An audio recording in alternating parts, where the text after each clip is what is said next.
بسبب الطمع والجشع، امرأة فعلت شيئا بأختها المتوفية، عملا لا يرضي الله والرسول ولا البشر.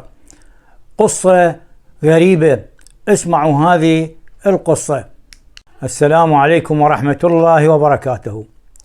قبل لا نبدأ بقصة اليوم، رددوا معي أن نصلي على رسولنا الكريم محمد بن عبد الله. اللهم صل وسلم وبارك على سيدنا محمد وعلى آله وصحبه وسلم. قصتنا اليوم لا تخلو من الغرابة، ولو في هذه الأيام أصبح لا شيء غريب. امرأة تروي هذه القصة، اسمها نجاح تعمل في إحدى المستشفيات. عملها عمل خاص يختلف عن باقي الموظفين. هذه نجاح كانت تعمل كمغسلة أموات للنساء فقط، تغسل الميتات فقط. هذا عملها بالمستشفى، وعملها يعتبر عمل تطوعي خيري، وهي من أموالها تصرف على متطلبات التغسيل ومتطلبات التكفين والتطيب وكل هذه الأمور، بحيث تسلم الميت إلى أهله مكفن وجاهز إلى الدفن. هذه الفتاة قلت لكم اسمها نجاح تروي هذه القصة الغريبة. كانت أكو امرأة دائما تراجع المستشفى بسبب مرضها، بمصابة بمرض السرطان عافاكم الله. وهذا المرض كان ينتشر في جسمها، رغم أنه كانت هي تعالج وتاخذ جلسات الكيمياوي وكثير من العلاجات والأمور، لكن كانت بتسارع حالتها تسوء، وكانت دائما تراجع المستشفى ومعها أختها. هذه الامرأة اسمها هدى كانت إنسانة مؤمنة بالله ومسبحة دائما لله، ودائما وجهها بشوش والابتسامة ما تفارق وجهها نهائيا. هدى دائما حتى هي بالمستشفى السبحة بيدها وتسبح لله، وما تفوتها أوقات الصلاة نهائيا، حتى إذا كانت على سريرها هي تصلي. ودائما أختها وياها، لكن أختها على العكس من عندها. أختها فد إنسانة وجهها مغضب، وجهها يعني ما يبحث على الراحة، كانت عبوسة أختها. فكانت نجاح تتعجب، معقولة هذه أخت هاي؟ أحد الأيام سألتها نجاح، سألت هدى، قالت لها، طبعا كانت وحدها، قالت لها يا هدى معقولة يعني هذه أختك شنو الموضوع، ايش بيها؟ ليش دائما عبوسة وما تبتسم؟ قالت لها تركيا هذه حابة الدنيا أكثر من اللازم، وهذه تريد تمتلك الدنيا كلها. هذه فد إنسانة طماعة وعايشة بحياتها وكأنه راح تعيش الدهر كله، ما تفكر بموت ولا تفكر بأي شيء. هي آخر شيء ختمت كلامها قالت الله يهديها. نجاح كانت دائما تفكر أنه الموت أمامها، وكانت دائما توصي، أو عفوا هدى دائما توصي نجاح، تقول لها أرجوك أنا عندما أموت أريدك أنت اللي تغسليني، ما أريد غيرك أحد يغسلني، أنت تغسليني وتكفنيني. ترجع نجاح تقول لها الهدى، تقول لها لا إن شاء الله عمرك طويل والله يكتب لك الصحة والسلامة، وإن شاء الله تتشافين من هذا المرض، رغم أنه هي تشوفها مرضها مستعصي، ولكن من باب تطيب الخاطر. هدى تقول لها لا أنا أعرف بأيامي قريبة، أرجوك أنت اللي تغسليني وتكفنيني. أحد المرات دخلت عندهم مدة طويلة، أخذت جلسة كيميائي هدى، وكان الدم مالها ناقص الHB، وأعطوها قنينتين دم حتى يرتفع عندها مستوى الدم، وبعض العلاجات وبعض الشغلات. فدخلت عندهم بالمستشفى أسبوعين. بهذه الفترة اللي كانت تراجع بها هدى صارت أشبه أو صداقة مع نجاح. نجاح دائما تجلس يمها وتتكلم وياها وتطيب خاطرها، وهي فعلا كانت هدى تستحق هذه المعاملة الإنسانية الطيبة. لكن حالتها تسوء بشكل سريع. خرجت المستشفى، ومن بعدها بأسبوع تقريبا دخلت مرة ثانية إلى المستشفى، ولكن كانت حالتها جدا سيئة. طبعا أختها تجي وياها من تبقى فترة أسبوع أو أسبوعين.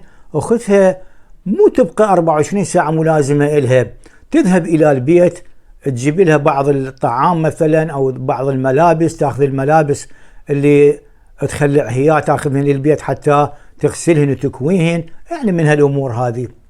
فبالأيام الأخيرة اللي دخلت عندهم كانت أختها ما موجودة. ساءت حالتها بشكل مفاجئ الهدى، وهدى انتقلت إلى رحمة الله تعالى. ما تعرف أحد نجاح تتصل به، بس أختها من خلال مراجعتها وياها فتعرف تليفون هدى، تعرف تليفون أختها، فاتصلت على أختها الهدى، قالت لها يا أختي هذه الدنيا يعني على بالك أنت الممات وكذا، وأختك انتقلت إلى رحمة الله تعالى، فأرجوك إذا أحد من عندكم يجي يودعها كنظرة وداع حتى قبل لا أنا أبدي بعملي، قبل لا أغسلها وأكفنها. قالت لها تعملين أي شيء إلى أن أجي. وانتظرتها تقريبا ساعة تنتظرها إلى أن اجت. بهذه الفترة نجاح نقلت هدى إلى الغرفة اللي يغسلون بها، وكانت قافلة الباب عليها وتنتظر إلى أن اجت أختها.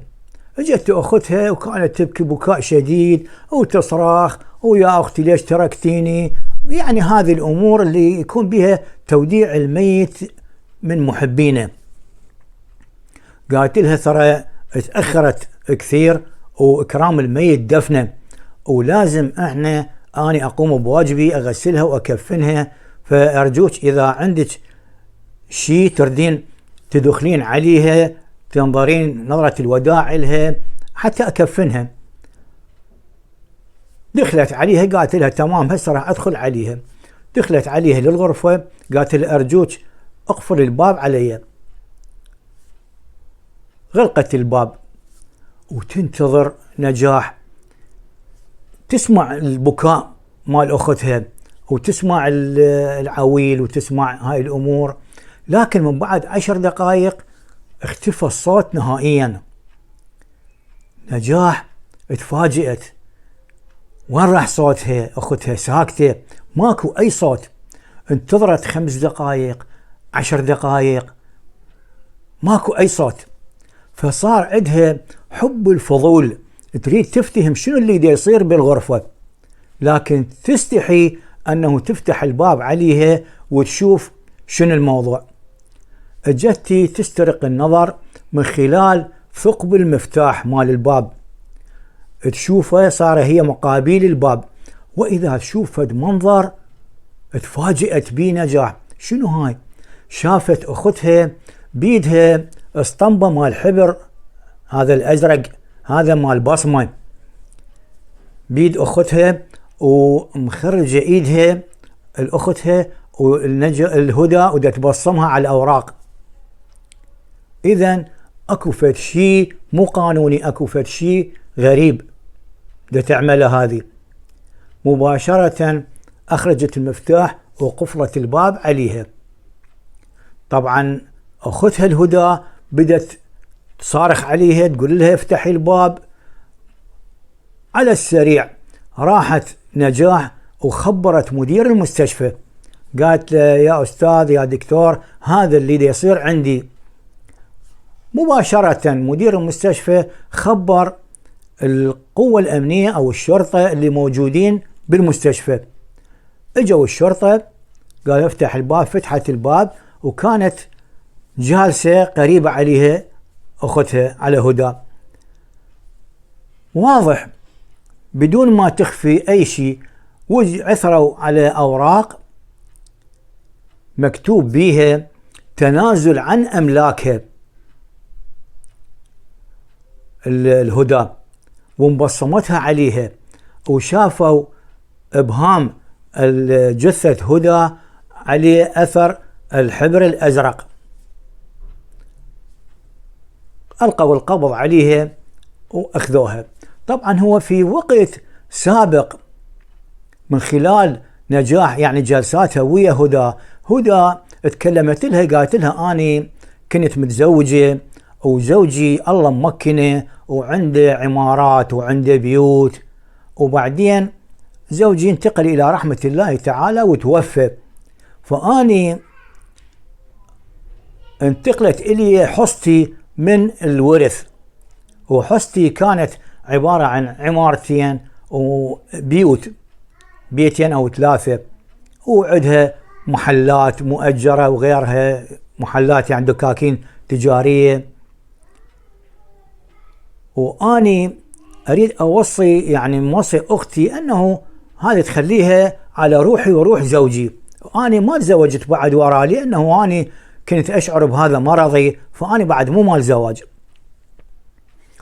القوات الأمنية أو الشرطة من ألقت القبض على أختها الهدى وبدأوا يحققون وياها، نقلوها إلى مركز الشرطة طبعا، والمحقق كان يحقق وياها، واعترفت أختها بأنه نعم هي عملت هاي الأوراق المكاتبات التنازل عن الأملاك، وكانت واضعة بتاريخ سابق وبصمتها عليها. قالوا لها ليش تسوين هالشكل؟ فشوفوا كان العذر أقبح من الذنب. قالت لهم هي كانت موصيتني أنه هذه الأملاك اللي هي تمتلكها هذه كلها تنباع، لأنه ما عندها أطفال، هي تنباع هذه الأملاك، وبأموالها أموال الأملاك هذه أبني لها مسجد، والباقي من المسجد اللي يبقى من عندها نخليه إلى دار مسنين أو دار أيتام، وهذا يبقى يعني صدقة جارية على روح المتوفية وروح زوجها.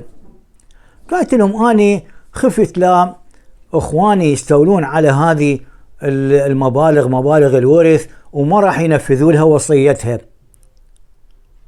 فأني قمت بهذا العمل حتى تنتقل الأملاك إلي، وأنا اللي راح أتصرف بها ونفذ وصية أختي. ولكن هي كانت كاذبة، كانت الطمع والجشع غلب عليها، فكانت تريد تنتقل الأملاك إلها. وقلت لكم في وقت سابق يعني حاطة تاريخ التنازل هذا على أساس حتى تستولي كل هذه الأملاك. بالقانون الشرعي الامرأة المتزوجة اللي ما عندها أطفال الورث مالها يتقسم إلى أهلها، وأعتقد إلى قسم إلى أهل زوجها، بس إلى أهلها يروح. فهي ما تريد يروح لإخوانها، تريد هي تستحوذ على الأموال والورث هذا كليته. وآخر شيء أكيد انحكمت فد حكم معين يناسب الجرم مالها.